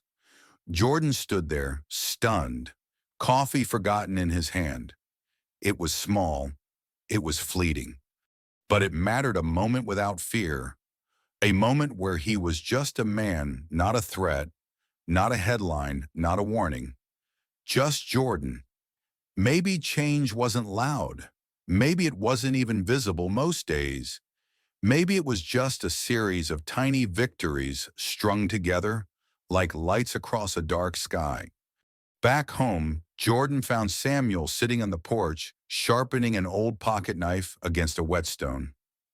A ritual as old as breath. Samuel looked up as Jordan approached. "Good morning," he said. Jordan smiled. "Something like that." He sank into the chair next to his father, watching the blade gleam under Samuel's steady hands. For a long time, neither spoke. They didn't have to. There was a language between them, now built not from words but from battles weathered shoulder to shoulder. Finally, Samuel said, "You thinking about moving?" Jordan shook his head. "Not anymore," Samuel grunted in approval. "Good," he said. "This town needs you more than you need it." Jordan chuckled. "I don't know about that." Samuel sheathed the knife, carefully setting it aside. "I do." He leaned forward, resting his elbows on his knees. "You showed them something they didn't know they needed to see." Jordan looked at his hands, rough from work, scarred from struggle, steady. "Maybe," he said softly. Samuel tapped a finger against the porch railing. "Maybe nothing," he said. "You stood. You stayed. You endured. That matters more than anything. They'll put in a newspaper." Jordan thought about that, about all the times he had wanted to quit, wanted to disappear, and all the times he hadn't, because endurance wasn't just survival. It was resistance. It was victory. Later that evening, Jordan sat with his journal again. The pages had become a map of his journey. Fear, pain, loneliness, strength, pride, all inked in careful lines. He flipped to a fresh page, paused, then wrote, Day 34. Sometimes winning doesn't look like banners or trophies or applause. Sometimes it looks like a boy smiling at your hoodie. Sometimes it sounds like silence where there used to be fear. Sometimes it feels like walking your own street and knowing you belong there. No permission needed, no validation required. He tapped the pen against the table, letting the words sink in. They felt true. They felt earned. Later that night, he received a text from Marcus, the boy from the park. It was a simple message. Thanks for talking to me. Wore my hoodie to school today, didn't take it off once. Jordan stared at the screen, warmth blooming in his chest. He typed back, proud of you, keep walking, Marcus replied almost immediately. I will, Jordan set the phone down, a small smile playing at the corners of his mouth. The world wouldn't change overnight. Racism wouldn't vanish because of a few kind gestures or a few brave conversations, but maybe it changed like this. One boy refusing to shrink, one man refusing to disappear, one town learning painfully clumsily that there was room for more than just fear. As he locked the door and turned off the lights, Jordan caught his reflection in the window. Hoodie up, shoulders square, eyes steady. He looked exactly like himself, no more, no less, and that finally was enough. Tomorrow he would walk Willow Lane again. Tomorrow he would face whatever looks came his way. Tomorrow he would live his story a little louder, a little brighter, because the lesson was never about making them accept him. It was about never again asking them to. The first snow of the season came late that year. Light soft, more a dusting than a storm. Willowbrook looked clean under the thin white blanket, all the cracks, all the stains, all the rough edges temporarily hidden. Jordan Ellis stood on his porch that morning, hoodie up against the chill coffee warming his hands. The world was quiet, muffled by the snow. It almost felt like a new beginning. Almost, but Jordan knew better. You couldn't cover history with snow. You couldn't erase scars with decoration, and you shouldn't want to, because scars were proof you had survived. Across the street, a family bundled in coats was building a lopsided snowman. A little girl waved at Jordan, mittened hand flapping clumsily through the air. Without thinking, Jordan waved back. The girl grinned wide and went back to packing snow. Her parents watched cautious at first, but when Jordan simply nodded politely and stayed put, they relaxed. Small victories, invisible to anyone who hadn't fought for them. But Jordan saw them. He would always see them now. He spent the morning clearing his driveway, the rhythmic scrape of the shovel steady and grounding. Halfway through, Mr. Holloway wandered over, clutching a battered thermos. Coffee, he offered. Jordan smiled, already fueled up, thanks. Holloway chuckled, shifting awkwardly from foot to foot. For a minute they just stood there, two men in heavy coats breathing steam into the cold air. Finally Holloway said, "You're good for this town." Jordan looked at him, not suspicious, not defensive, just look, thanks, he said simply, and he meant it. That afternoon Jordan found himself walking again. No real destination. The crunch of snow underfoot, the clean bite of winter air in his lungs. He passed the community park.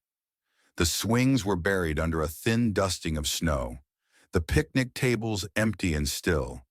The bulletin board stood there, too half covered in frost. He brushed it clean with a gloved hand, revealing the message someone had put up weeks ago. All are welcome here. The ink had faded a little. The edges curled from weather, but the words were still there. Still fighting, still true. Jordan smiled. He pulled a new piece of paper from his coat pocket, one he had written that morning, and pinned it next to the old one. Simple, direct, still walking. Still here. He stepped back, hands in his pockets, and admired the two messages side by side. Not shouting, not demanding, just existing side by side, like it should have been all along. As he turned to leave, he noticed a small group gathered at the far end of the park. Parents with children bundled against the cold teenagers, tossing snowballs lazily, old men walking dogs wrapped in ridiculous sweaters, and standing among them, hoodie up, backpack slung over one shoulder. Marcus, the boy from the swings. He caught Jordan's eye and grinned wide, holding up a gloved fist. Jordan returned the gesture, something warm blooming in his chest. The future wasn't perfect. It wasn't guaranteed, but it was possible, and sometimes that was more than enough. That night, Jordan wrote one final entry in his journal. He took his time with this one, each word deliberate, each line soaked in everything he had lived. Day 40, the lesson is simple. You will be feared. You will be doubted. You will be judged before you ever speak. But you are not their fear. You are not their ignorance. You are not their shame. You are your strength. You are your survival. You are your pride. You are your future. Walk it, own it, live it. He set the pen down, staring at the words for a long moment. Then he closed the journal for good. Not because the story was over, but because it was no longer about survival. It was about living.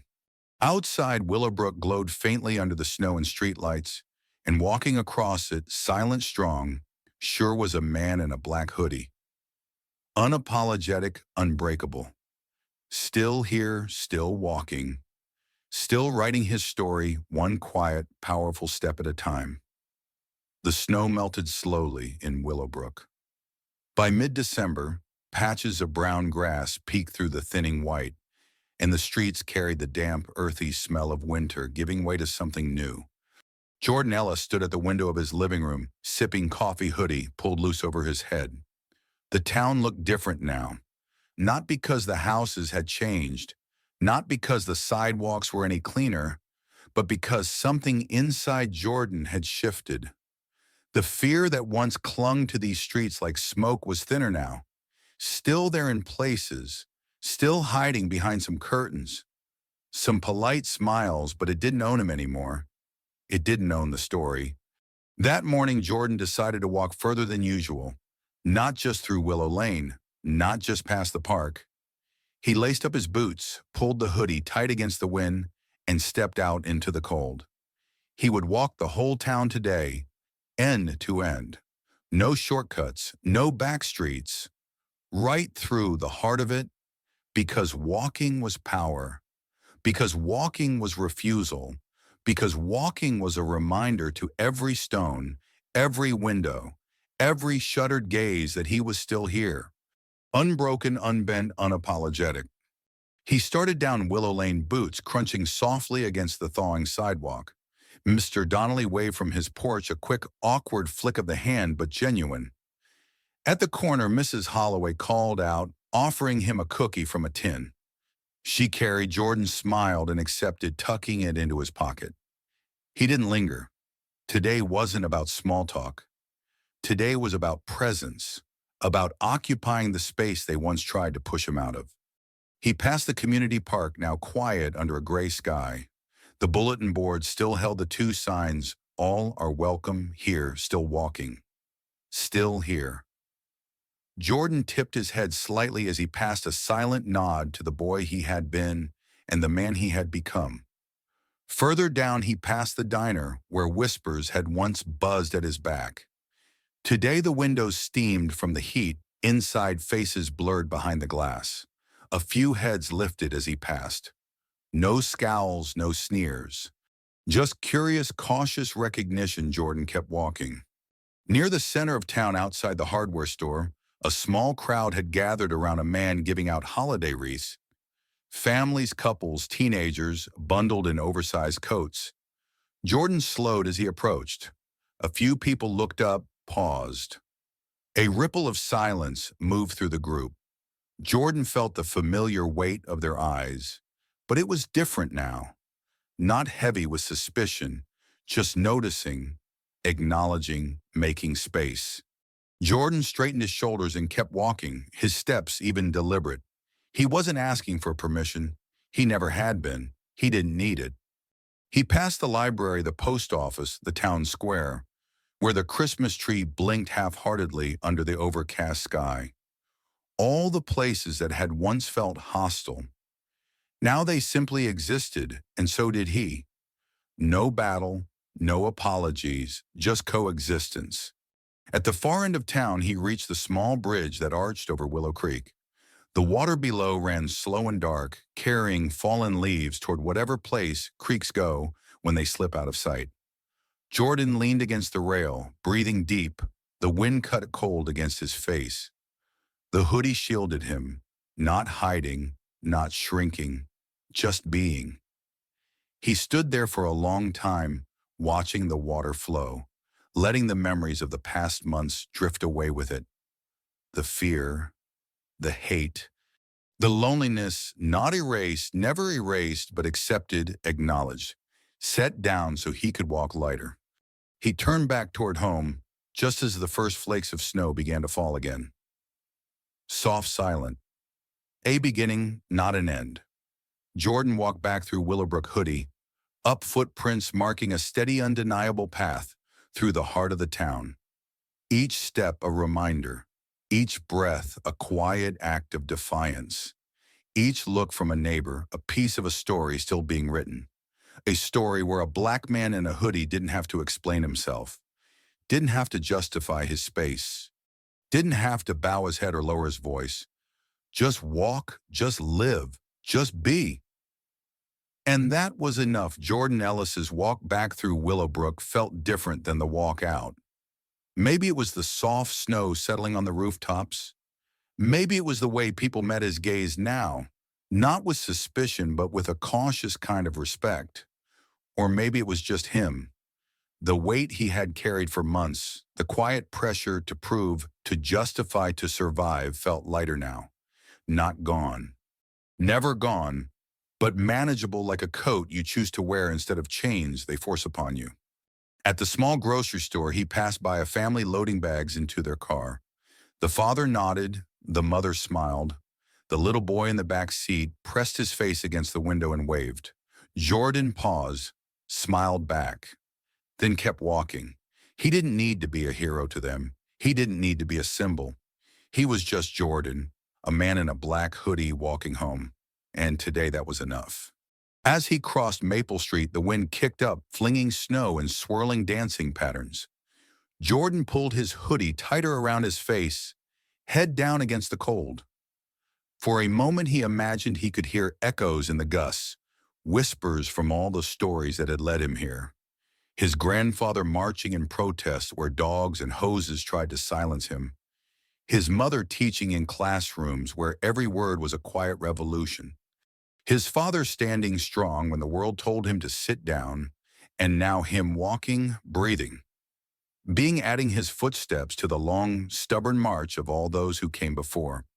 When he reached Willow Lane again, the sun had begun to set, staining the sky in bruised shades of purple and gold.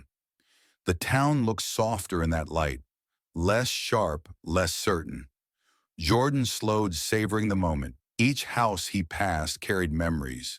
Some good, some bitter, all part of the story now. There was the Holloway house where a cookie had been offered like a bridge. There was Patricia Langley's place, curtains drawn tight, but a small wreath hung quietly on her door.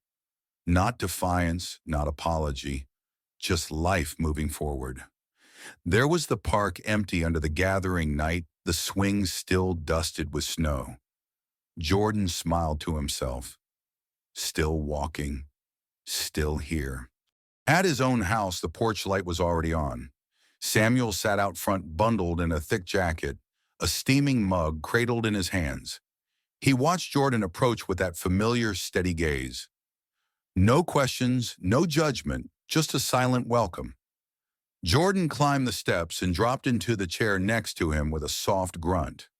Samuel handed him a second mug, black coffee, scalding and strong. They sat in silence, watching the snowfall. Finally, Samuel spoke. "Good walk." Jordan nodded. The best. Samuel chuckled low in his chest. "You look lighter." Jordan sipped his coffee, letting the heat settle inside him. "I feel lighter," he said. He looked out across Willowbrook.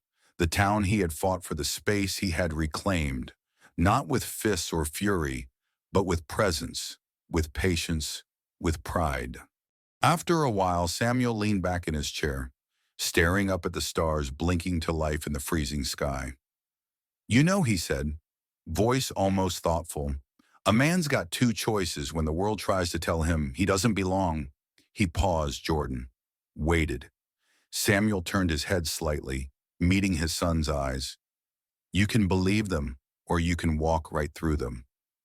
Jordan smiled, feeling those words settle deep in his chest, anchoring him in a way nothing else could.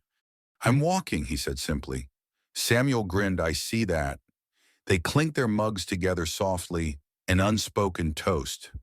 To survival, to strength, to walking on. The night deepened around them, wrapping Willowbrook in silver, in silence. Somewhere down the street, a porch light flickered on. Somewhere in the distance, a dog barked once, then fell quiet. Life went on, slow, messy, unfinished. But real. Jordan Ellis sat on his porch. Hoodie pulled up coffee, warming his hands, and knew this truth deep in his bones. He was still here, still standing, still writing his story, one silent, powerful step at a time. And no one could take that from him. Not now, not ever. Morning came soft and gray over Willowbrook. The snow from the night before clung stubbornly to rooftops and fences, dusting the town in a quiet, fragile kind of beauty. Jordan Ellis stood at his window, hoodie up, coffee cradled in his hands, watching the world wake up. He could see it now. The slow shift to neighbors moving differently, conversations a little less stiff, eyes that didn't dart away so fast. It wasn't perfect. It wasn't finished, but it was real, and real was enough. He pulled on his boots and stepped outside. The cold kissed his face, but Jordan welcomed it. It reminded him he was alive. He took the long way around the block, letting his steps find their rhythm again. He passed familiar faces, some nodding, some smiling, some still pretending not to see him. It didn't matter. He saw them. He saw everything now. And he wasn't walking for their approval. He was walking because he could, because he must, because the simple act of moving through this space, head high and heart steady, was its own kind of revolution. At the corner, he stopped by the old community board. The paper he had pinned days ago, "Still walking, still here," had been joined by others. Small notes, simple phrases. "We see you. You belong here. Thank you." Jordan stared at them, a lump rising in his throat. He hadn't expected this, hadn't needed it, but it mattered all the same. Proof that seeds planted in struggle could bloom even in frozen ground. Proof that sometimes just staying, just enduring was enough to crack open something better. He moved on, boots crunching softly over ice-crusted sidewalks. The town bustled gently around him. A delivery truck rumbled past. A woman chased her dog down the street, laughing breathlessly. Teenagers trudged toward the bus stop, heads buried in hoodies and scarves. Life messy, complicated, unfinished. Exactly as it should be. Jordan crossed the small bridge over Willow Creek, the water running dark and sure beneath him. He paused at the middle, hands on the cold iron rail. For a long moment, he let himself breathe. Really breathe all the way down. In that breath, he felt everything. The boy who had once stood here, wondering if he should leave. The man who had decided to stay no matter the cost. The future still unwritten, waiting for footsteps strong enough to carve it open. He reached into his pocket and pulled out his journal, the same one that had traveled every mile of this journey with him. He flipped to the back, found a blank page, and wrote without hesitation, "Final entry." You do not have to shout to be heard. You do not have to fight to exist. You only have to endure. To walk your road with your head high, your heart steady, your story written in every step.